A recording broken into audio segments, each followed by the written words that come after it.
الحمد لله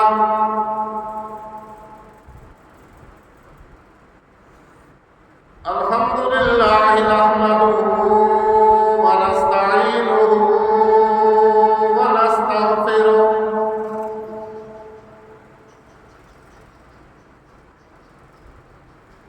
ونؤمن به ونتوكل عليه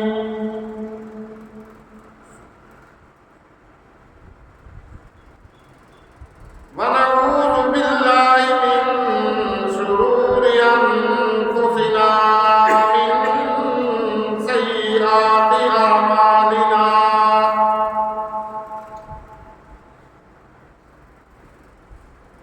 من يهده الله فلا مضل له ومن يضلله فلا هادي له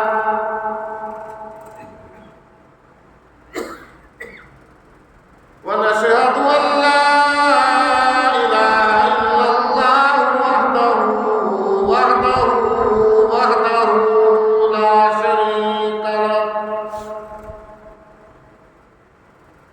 وحده لا شريك له ولا ضد له ولا ند له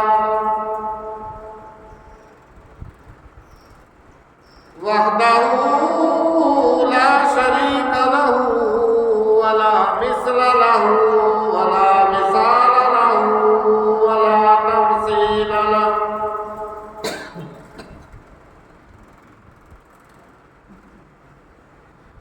ونشهد أن سيدنا وسندنا وحبيبنا وحبيب ربنا وطبيبنا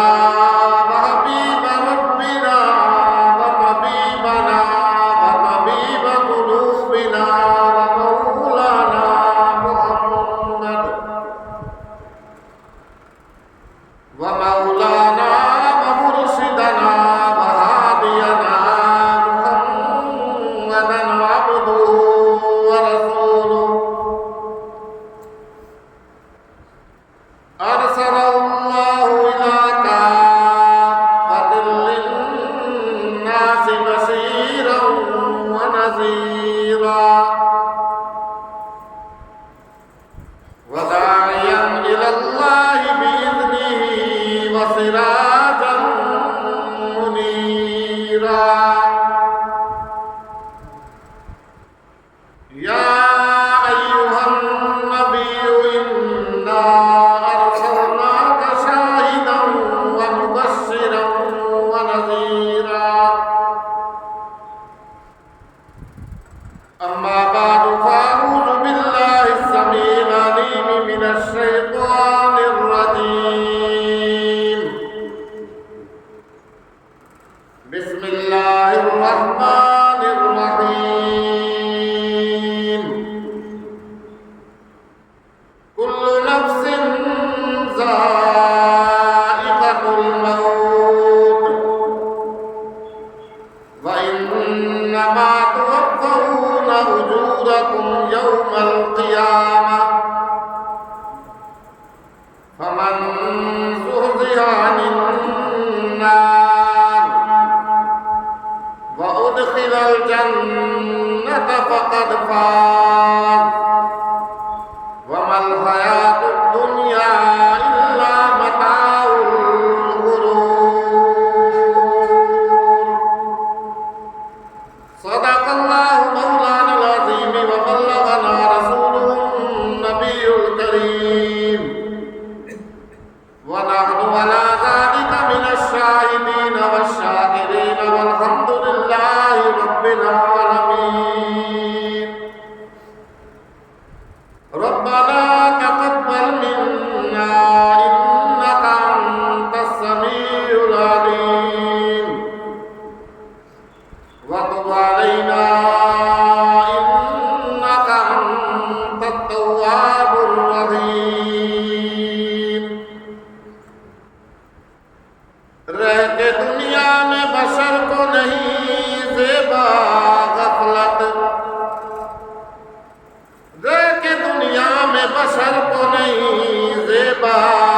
غفلت موت کا دھیان بھی لازم ہے کہ ہر آن رہے۔ جو بشر آتا ہے دنیا میں یہ کہتی ہے قضا، میں بھی پیچھے چلی آتی ہوں ذرا دھیان رہے۔ اللہم صلی علی محمد وعلی آل محمد کما صلیت علی ابراہیم وعلی آل ابراہیم انک حمید مجید۔ اللہم بارک علی محمد وعلی آل محمد کما بارکت علی ابراہیم وعلی آل ابراہیم انک حمید مجید۔ هو الحبیب الذی ترجى شفاعته لكل هول من الأهوال مقتحم۔ یا رب صل وسلم دائما ابدا على حبیبک خیر الخلق كلهم۔ سبحانک لا علم لنا الا ما علمتنا انک انت العلیم الحکیم۔ رب اشرح لي صدری ویسر لي امری واحلل عقدۃ من لسانی یفقهوا قولی۔ اللہم رب زدنی علما، اللہم رب زدنی علما، اللہم رب زدنا علما۔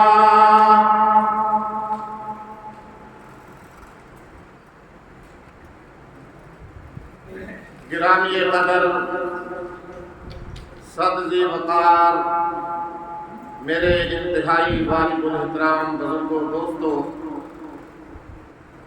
اللہ رب العزت کی بے انتہا حمد و ثنا جناب سرور کائنات فخر موجودات احمد مصطفیٰ محمد مصطفیٰ صلی اللہ علیہ وآلہ وسلم پر ہدیۃً تحفۃً درود و سلام پڑھنے اور بھیجنے کے بعد بندہ ناچیز نے آپ حضرات کے سامنے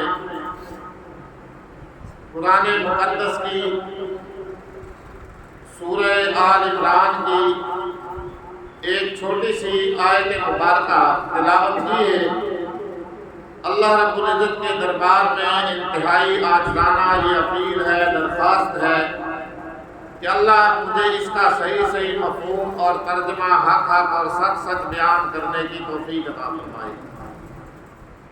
اللہ رب العزت ہم سب کو صحیح قرآن مقدس پڑھنے کی، سمجھنے کی اور اس پر عمل کرنے کی توفیق عطا فرمائے، اور اس کتاب مقدس کتاب خدا کو ہمارے لیے ذریعہ ہدایت اور ذریعہ نجات بنائے۔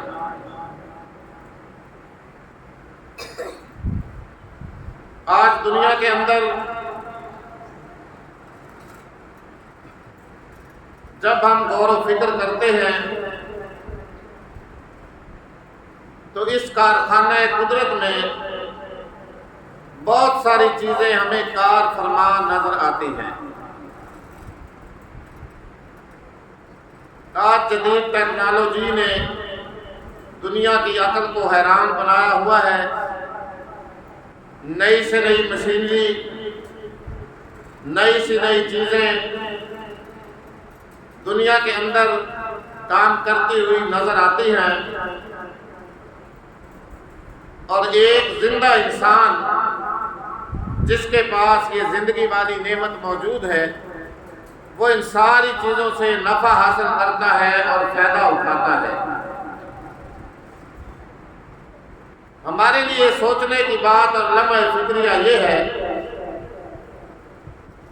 کہ ان ساری نعمتوں کی اصل الاصول نعمت، بنیادی نعمت جو ہے وہ یہ انسان کی زندگی والی نعمت ہے، جو اللہ رب العزت نے ہمیں بغیر کسی معاوضہ کے، بغیر کسی مطالبہ کے، بغیر کسی بدلہ کے، بغیر کسی قیمت کے، مفت کے اندر ہمیں یہ زندگی کی نعمت عطا فرمائی۔ آج ہم اس کی جتنی قدر کریں اتنی کم ہے۔ ایک مرنے والا انسان جو دنیا سے چلا جاتا ہے وہی یہ بتا سکتا ہے کہ زندگی کتنی بڑی نعمت ہے، اور یہ اللہ کا انسان کے اوپر کتنا بڑا فضل ہوتا ہے، اس کا کرم ہوتا ہے کہ جس انسان کو اللہ رب العزت کی زندگی والی نعمت عطا فرماتا ہے۔ ورنہ تو بچہ جب پیدا ہو رہا ہوتا ہے، کچھ بچے تو ایسے ہوتے ہیں جو ماں کے پیٹ سے ہی فوت شدہ پیدا ہوتے ہیں، کچھ ایسے ہوتے ہیں جو چند سیکنڈ چند منٹ دنیا کی زندگی کے سانس لیتے ہیں، کوئی گھنٹے کے بعد چلا گیا، کوئی آدھے گھنٹے کے بعد چلا گیا،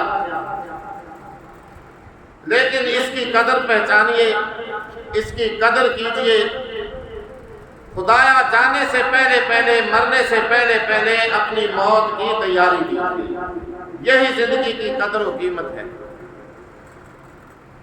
قرآن کا جب ہم مطالعہ کرتے ہیں، قرآن پڑھتے ہیں، تو جہاں اللہ رب العزت نے موت اور زندگی دونوں چیزوں کا ذکر فرمایا، قرآن کے اندر موت کا بھی ذکر فرمایا اور زندگی کا بھی ذکر فرمایا۔ قرآن پڑھیے 29واں سپارہ، اس کی ابتدائی آیات پڑھ کر کے دیکھیے، تبارک الذی بیدہ الملک، کہ بڑی ہی بابرکت ہے وہ ذات جس کے ہاتھ میں ساری سلطنت ہے، ساری بادشاہت ہے، ساری حکومت کی باغ ڈور جس کے ہاتھ میں ہے، سارے اختیار کا جو مالک ہے وہ بڑی ہی بابرکت ذات ہے۔ وَهُوَ عَلَىٰ كُلِّ شَيْءٍ قَدِيرٌ، اور وہی ہر چیز پہ قادر ہے، ہر چیز پہ اسی کی قدرت ہے، وہی زندہ کر سکتا ہے، وہی مار سکتا ہے، وہی نفع دیتا ہے، وہی نقصان دیتا ہے، ساری چیزوں پہ اسی کی قدرت کار فرما ہے۔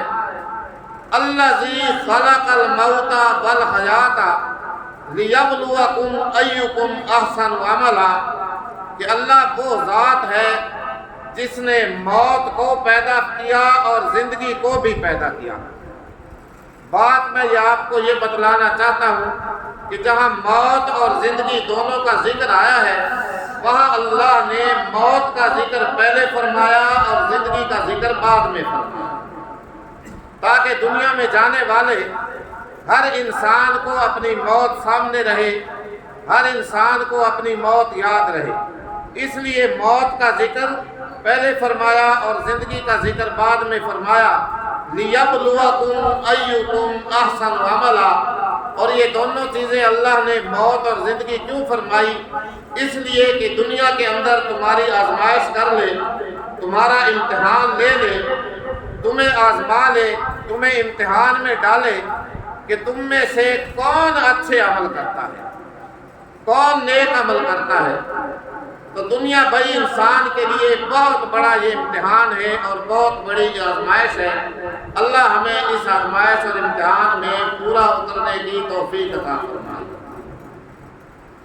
اور اللہ رب العزت نے قرآن کے اندر مختلف جگہوں پہ ارشاد فرمایا کہ ہم تمہیں ضرور دنیا کی زندگی کے اندر آزمائیں گے، مختلف امتحانات آئیں گے، مختلف آزمائشیں تمہارے اوپر آئیں گی۔ پھر اللہ دیکھتا ہے، تمہارے دلوں کو دیکھتا ہے کہ کون اس امتحان میں پورا اترتا ہے اور کون ناکام ہوتا ہے۔ اللہ کا قرآن فرماتا ہے، الف لام میم،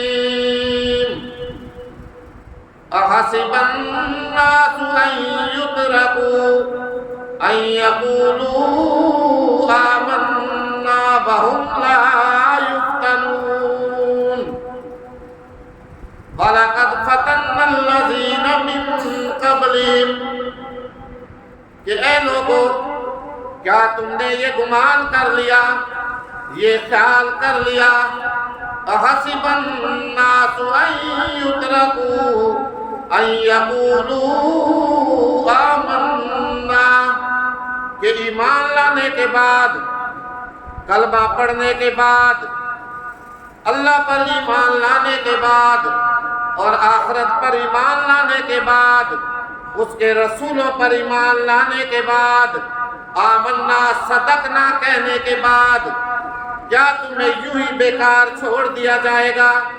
تمہیں آزمایا نہیں جائے گا؟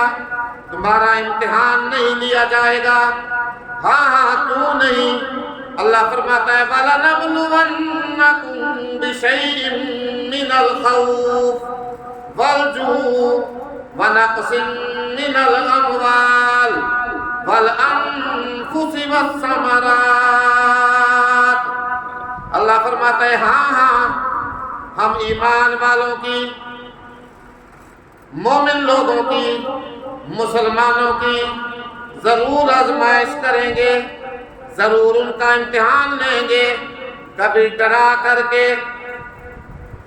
اور کہیں بھوک دے کر کے، تنگی دے کر کے، کہیں مالوں کا نقصان کر کے، کہیں جانوں کا نقصان کر کے، اور کہیں پھلوں کے اندر نقصان کر کر کے، کھیتی باڑی کا نقصان کر کے۔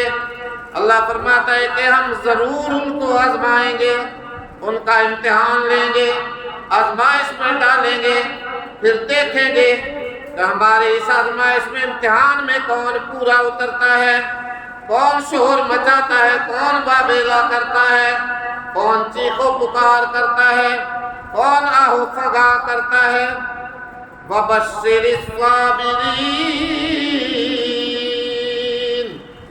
اللہ فرماتا ہے ان پریشانیوں میں جو صبر کرے گا، آزمائش میں جو صبر کرے گا، امتحان میں جو صبر سے کام لے گا، ایسے صبر کرنے والوں کے لیے اے میرے پیغمبر محمد رسول اللہ صلی اللہ علیہ وسلم انہیں خوشخبری سنا دیجئے اللہ کے فضل و کرم کی، اس کی رحمت و برکات کی، اس کی رضامندی کی، اس کی خوشنودی کی ان لوگوں کو خوشخبری سنا دیجئے۔ الذین اذا اصابتہم مصیبہ، وہ صبر کرنے والے، یا اللہ صبر کرنے والے کون لوگ؟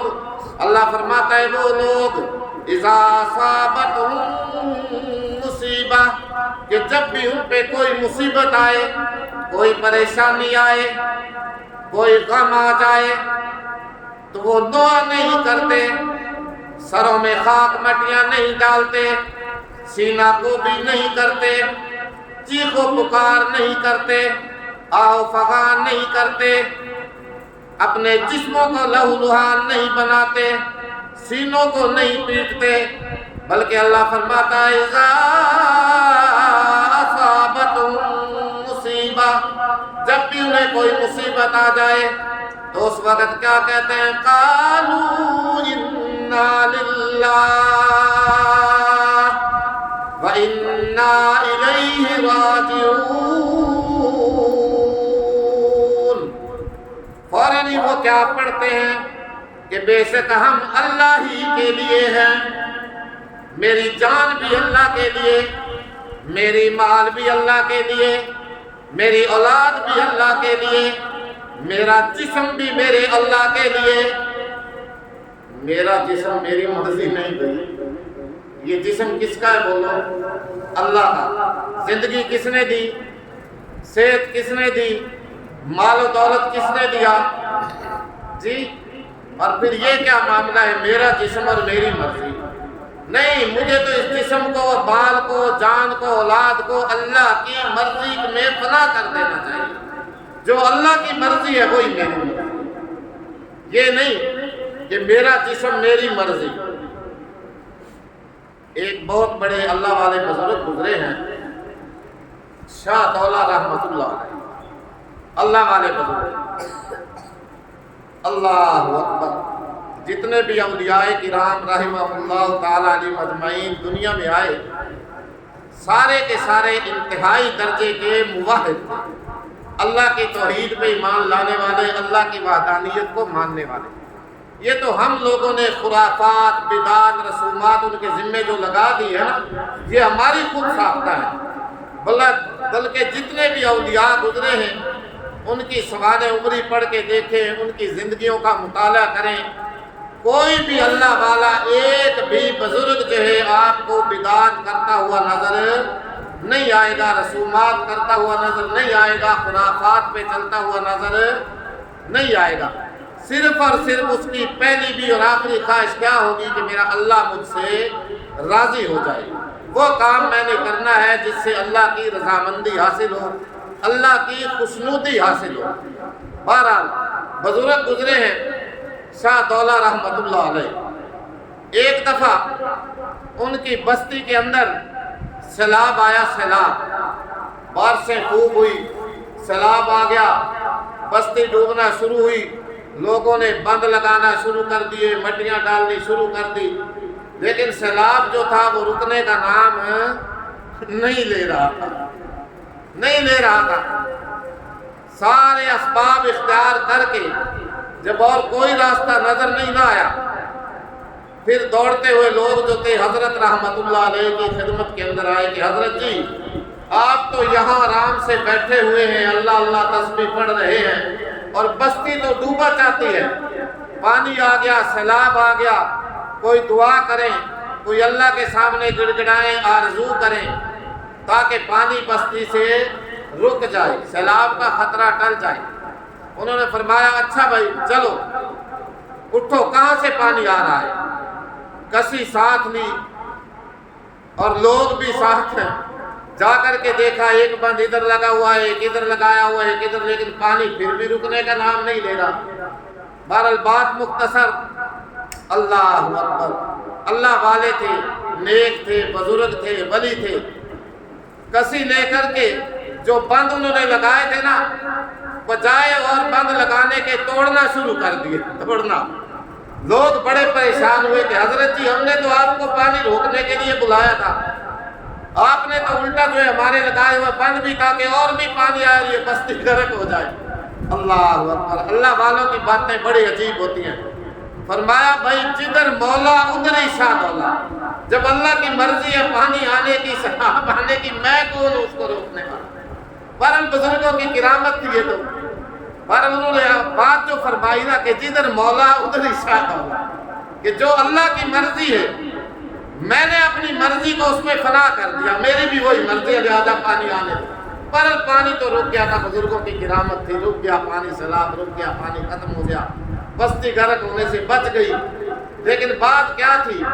ہمیں بھی چاہیے کہ ہم اللہ کی مرضی میں اپنی مرضی کو فنا کریں، اور اس جملہ کا یہی مطلب ہے جب کوئی پریشانی آ جائے تو صبر کرنے والے لوگ کہتے ہیں اِنَّا لِلَّهِ وَإِنَّا إِلَيْهِ رَاجِعُونَ، کہ بے شک ہم اللہ ہی کے لیے، میری زندگی بھی اللہ کے لیے، میری موت بھی اللہ کے لیے، میرا جسم بھی میرے اللہ کے لیے، میری جان بھی اللہ کے لیے، میری مال و اولاد بھی اللہ ہی کے لیے، نقصان دینے والا بھی وہ آپ، نقصان سے بچانے والا بھی وہ آپ، نفع دینے والا بھی وہی، نقصان دینے والا بھی وہی، وَإِنَّا إِلَيْهِ رَاجِعُونَ، اور بے شک ہم سب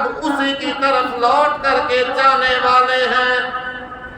یہ عقیدہ ہر آدمی اپنا بیاد پختہ کرے کہ میں نے ایک نہ ایک دن مرنا ہے، اس دار فانی سے میں نے کوچ کرنا ہے، میں نے جانا ہے۔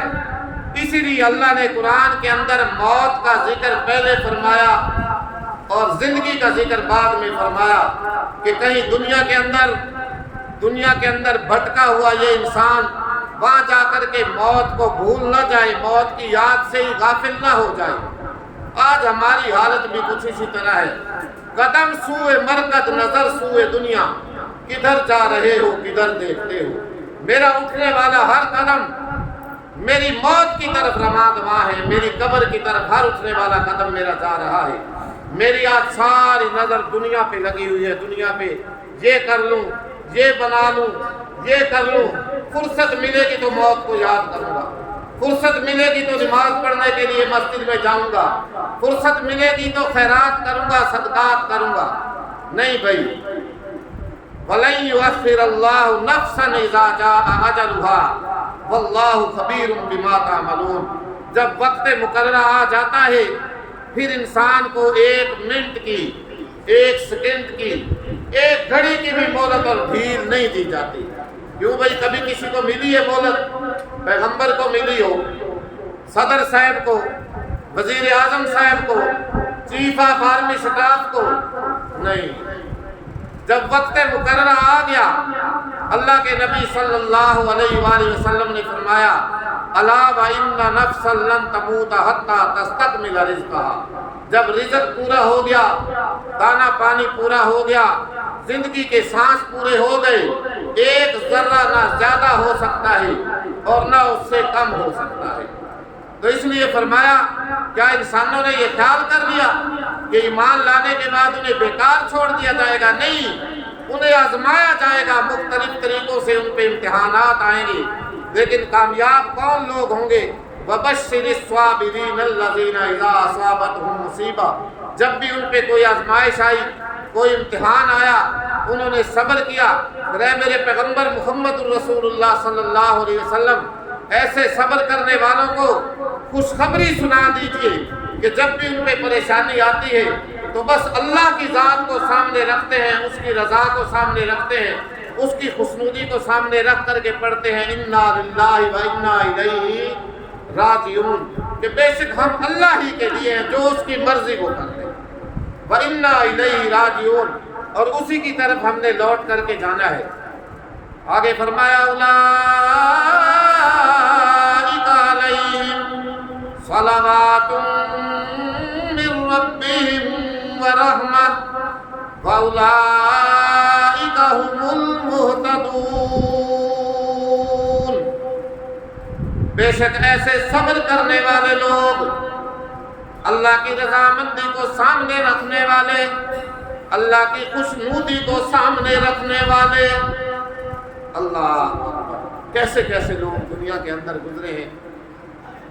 ایک صحابی رضی اللہ تعالی عنہ، غالباً حضرت طلحہ ان کا نام ہے، انصاری صحابی رضی اللہ تعالی عنہ، چھوٹا سا معصوم بچہ ہے، بیمار ہے، کوئی سفر پیش آ گیا، سفر جاتے جاتے بیوی سے کہا دیکھنا بچے کی تیمارداری میں کوئی کسر نہ رکھنا، میں سفر پہ جا رہا ہوں، غالباً جہاد کا سفر تھا، کوئی ضروری سفر تھا، میں سفر پہ جا رہا ہوں اور اس کا پیچھے سے خیال رکھنا، وقت ہو گیا ہے آپ کا، بات مختصر، خود سفر پہ چلے گئے۔ اتفاق ایسا ہوا کہ جس دن واپسی تھی نا، واپسی اسی دن بچے کا انتقال ہو گیا، بچے کا انتقال ہو گیا۔ بیوی نے بچے کو اندر لٹایا، اوپر کپڑا اٹھا دیا، تھوڑی دیر میں خامد واپس آ گیا، کوئی روئی نہیں، کوئی چیخی نہیں، کوئی چلائی نہیں، کوئی گلہ شکوہ نہیں دیا، جیسا کہ آج کل ماشاءاللہ ہماری ماں بہنوں بیٹیوں کی عادت ہوتی ہے نا، ہن آ گیا بڑا تو اس نے کچھ نہ ویدا پیا چھوڑ کے بہتا رہا ہے، نہیں نہیں نہیں، کچھ بھی نہیں کہا، کوئی شکوہ نہیں کیا۔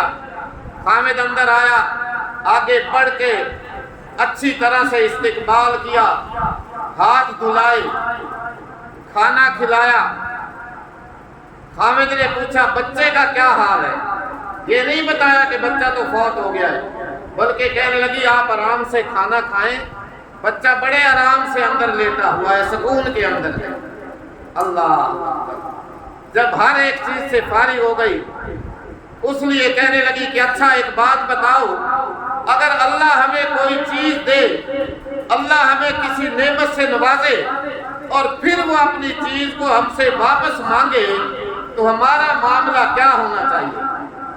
حامد کہنے لگا کہ ہمیں خوشی خوشی اس کی چیز کو واپس دے دینا چاہیے، جب مرضی ہو اس کی مانگ لے، جب مرضی ہو اس کی لے لے۔ اس وقت بتایا کہ اچھا پھر میں آپ کو بتا رہی ہوں کہ وہ ہمارا چھوٹا معصوم جو بچہ تھا وہ ہمارے پاس اللہ کی امانت، اللہ نے آج وہ امانت ہم سے واپس لی۔ ایسے بھی لوگ دنیا کے اندر گزرے ہیں، اللہ ہمیں بھی اسی طرح ان باتوں پہ عمل کرنے کی توفیق عطا فرمائے۔ ایسے لوگوں کے بارے میں اللہ نے فرمایا اولئک علیہم صلوات من ربہم ورحمہ وَأُولَٰئِكَ هُمُ الْمُهْتَدُونَ، یہی لوگ ہیں جو موت پہ بھی صبر کرتے ہیں، دنیاوی مسائل پہ بھی صبر کرتے ہیں، مشکلات میں بھی صبر کر رہے ہوتے ہیں۔ اللہ اکبر۔ ایسے لوگوں کے لیے اللہ کا قرآن فرماتا ہے انہی لوگوں پہ اللہ کی طرف سے برکات کا نزول ہوتا ہے، برحمہ، اور اللہ کی رحمتیں برس رہی ہوتی ہیں۔ کچھ لوگوں کو یہ محسوس ہوتی ہیں رحمتیں اور کچھ کو نہیں ہوتی، لیکن اللہ کی رحمتیں سب کے اوپر ہوتی ہیں۔